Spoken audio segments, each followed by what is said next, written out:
আসসালামু আলাইকুম, সবাই কেমন আছেন? আজকে আমি সাগরের মাছ ভাজবো, সাথে আমি পেঁয়াজ ভাজবো। তো প্রথমে একটা মাছ দেওয়ার পরে তেল আমার গায়ে ছিটে আসছে, তার জন্য আমি একটু দূরে সরে গেছি। তারপর একে একে সবকটা মাছ দিয়ে দিছি। আর আমার মতন কারা আছেন যারা আর কি খুন্তি দিয়ে মাছ দেন, হাত ব্যবহার করেন না। তো আমি দূর থেকে সবসময় মাছ দিই, আর সামনে থাকলে তেল ছিটে ছিটে গায়ের ভিতরে আসে। এখন আমি সম্পূর্ণ মাছ দিয়ে দিয়েছি। মাছটি ভাজা হয়ে গেছে এক প্লেট। তো আমি আরেক পাটে একটু উল্টায় নিলাম।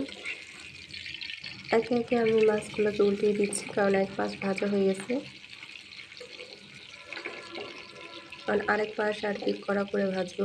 এই মাছগুলো একটু কড়া করে ভাজবো, যেহেতু আমি এটা রান্না করব না। মাছগুলো ভাজার সময় তেল অনেক ছিটে, তার জন্য আমি চুলার আঁচ কমিয়ে তারপরে একটা একটা করে উল্টেছি।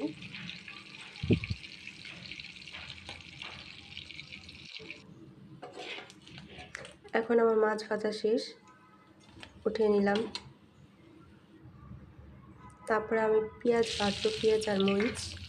তো পেঁয়াজ আর মরিচ ভাজার সময় সাথে আমি একটু লবণ আর একটু হলুদ দিব, কারণ পেঁয়াজটা যদি নরম হয়, আমি একদম মচমচে ভাজা করব না।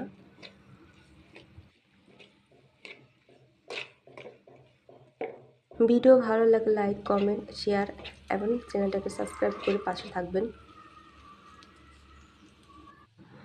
আমার পেঁয়াজ ভাজাটা হয়ে গেছে, এখন আমি এটাকে নামাই নিব। আপনারা চাইলে এভাবে ভাত দিয়েও খেতে পারেন, আবার এই মাছগুলোকে ভর্তাও করতে পারেন। যেহেতু আমি ভর্তা করব না, এভাবেই খাবো।